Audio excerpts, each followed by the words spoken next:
It's a great question, and I've seen it so often where it's the betrayer is the man, is the woman. I mean, there's no set thing. I will say though, and that has a lot to do with the first and the third discovery, what you're talking about. But the first one, this is one of the reasons why betrayal is such a different type of experience, because, for example, let's say you lose someone you love. You grieve, you're sad, you mourn the loss, life will never be the same. You don't question the relationship. You don't question your ability to trust. You don't question your sanity. With betrayal, you do.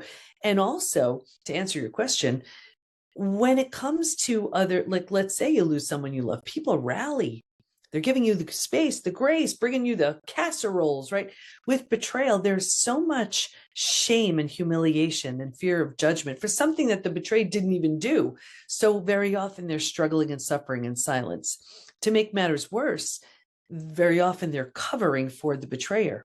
They're so loved by the family, the friends, the community. So here they are dealing with one of the most painful of the human experiences by themselves.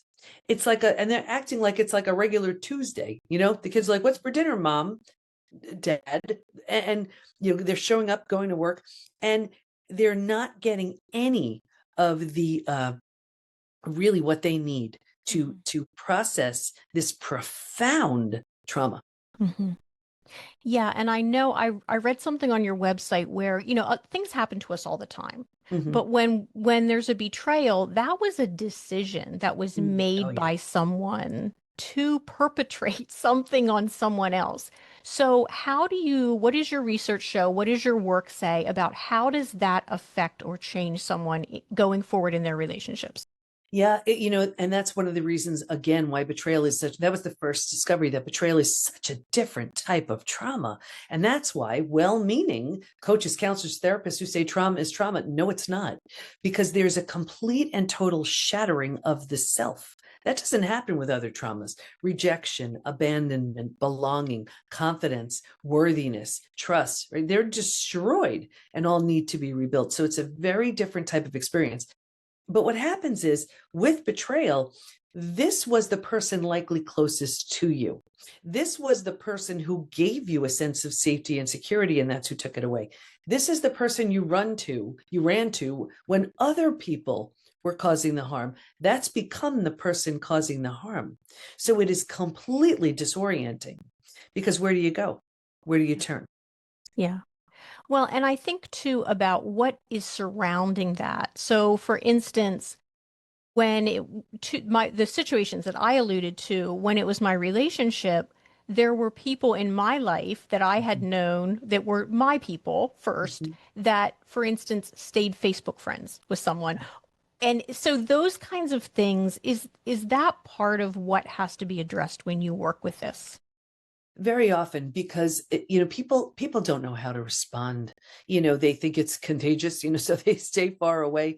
They don't know what to say, so they say nothing, and it comes off as they don't care. They're so uncomfortable. They don't know what to do. Like, I'll never forget, right after my betrayal, I had a friend who said, you know what, Debbie? And I thought she was going to give me this real helpful advice. She said, I'm so glad I'm not you. Like, what? But people just, they don't know. They just don't know.